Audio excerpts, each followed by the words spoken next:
Il y a eu la contribution de Bernard Collet aussi par Tout rapport à à ce fait, travail qui ouvre plein de portes c'est dans vrai, l'appréciation. Moi, ça m'a, enfin, il y a d'abord la rencontre avec l'image, puis après, vraiment la lecture, je trouve, ajoute quelque chose exactement. sur le sens qu'on Mm, peut mm. lui donner. Du coup, à quel moment c'est arrivé dans le processus? C'est vraiment à la finalisation du travail et pour la conception du catalogue ou... Oui, ça a été au moment de la création du livre. Alors là, pour le coup, encore une fois, c'est une pierre ajoutée par Robert Jourdan.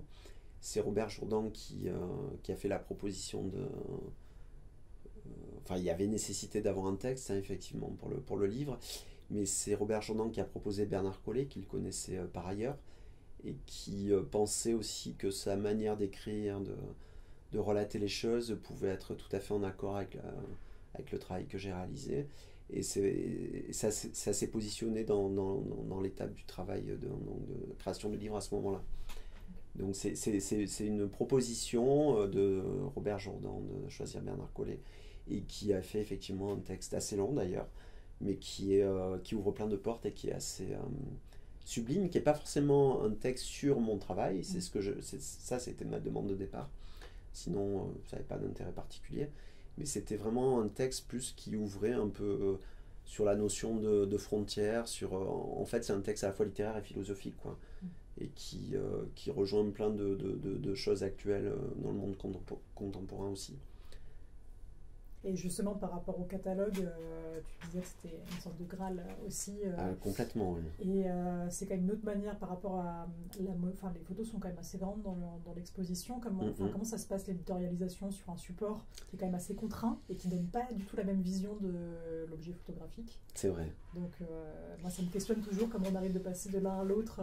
C'est complexe. Là, on a eu la chance d'avoir un livre qui fait partie de ce qu'on appelle des grands livres. Donc on peut quand même faire des doubles pages et même si c'est du grand paysage, on peut avoir quand même une perception, j'allais dire, assez grande de la majesté des paysages. Mais là, c'est vraiment une construction qui prend beaucoup de temps d'ailleurs entre l'éditeur, donc là en l'occurrence Arnaud Bisalion. Il y a eu, des fois c'est des joutes, hein, c'est assez intéressant, des joutes de sélection, des joutes de vouloir faire passer des choses entre donc la DRAC, le commanditaire Robert Jourdan, entre l'éditeur Arnaud Bisalion qui a son regard d'éditeur, le photographe aussi finalement, donc en l'occurrence moi qui dois quand même se positionner aussi à un moment donné, en tout cas sur la partie sélection des photos, la graphiste qui est Emmanuel Ancona qui a aussi fait la scénographie pour cette exposition à Gap.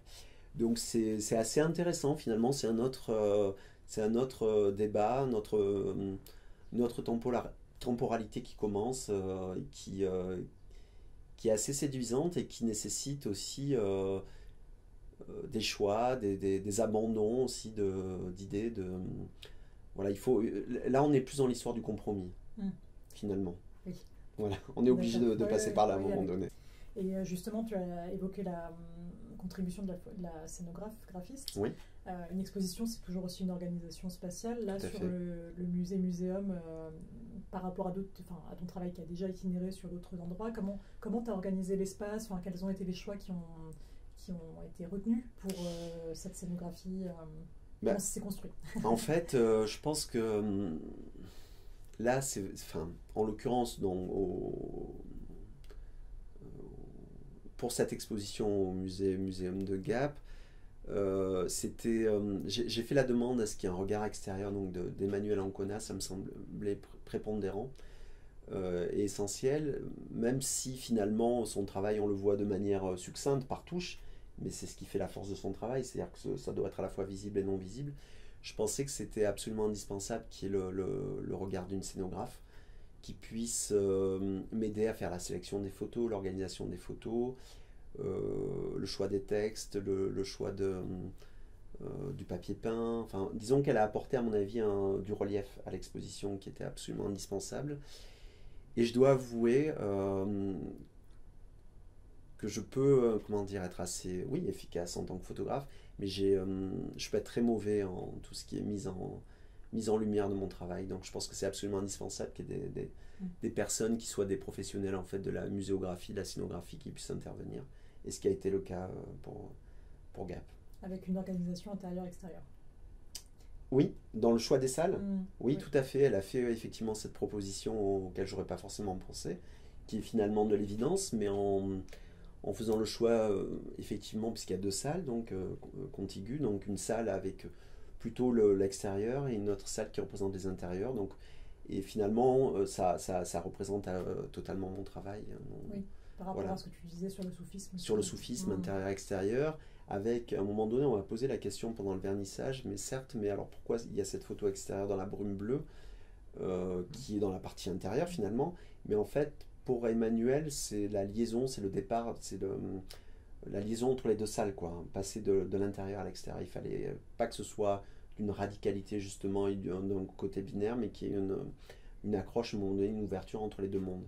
Alors, disons que finalement, les deux espaces contigus sont assez grands. Et donc, ça permet de présenter beaucoup de photos. Donc, on a mis l'essentiel des photographies que je voulais. Je crois qu'il n'y a que 2 photographies qui n'ont pas été présentées sur la plus de trentaine de photographies. Donc le choix retenu de départ en fait de photographies pour une exposition, en fait, c'est le mien. Mais c'est elle qui par la suite a organisé l'agencement entre les ambiances, les espaces, et puis on a créé aussi un mur d'images de format plus petit, donc ça c'était son idée de départ aussi. Mais le choix des photos